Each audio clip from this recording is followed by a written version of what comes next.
In this parsha, we learn about the mitzvah, the commandment of observing the Shabbat.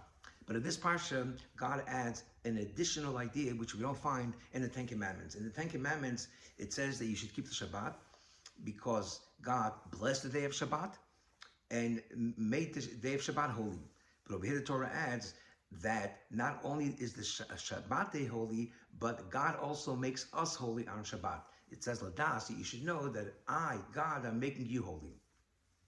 One of the things that makes us holy on Shabbat is, as the Talmud says, that in the beginning of Shabbat, every single Jew gets an additional soul.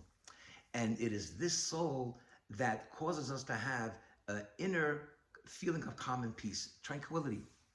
And this is the reason why on Saturday night, when the Shabbat goes out, we do the Havdalah and we do the special blessing on the spices and we smell the spices, because on Saturday night, the soul leaves us, and therefore our soul is kind of sad, and we calm the soul with the psalmim, with the spices.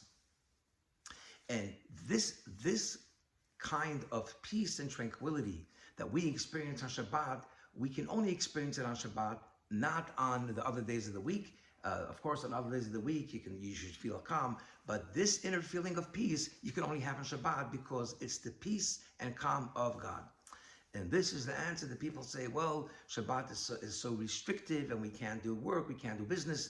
But the answer is, on the contrary, Shabbat is the greatest blessing and the greatest gift that God gave us.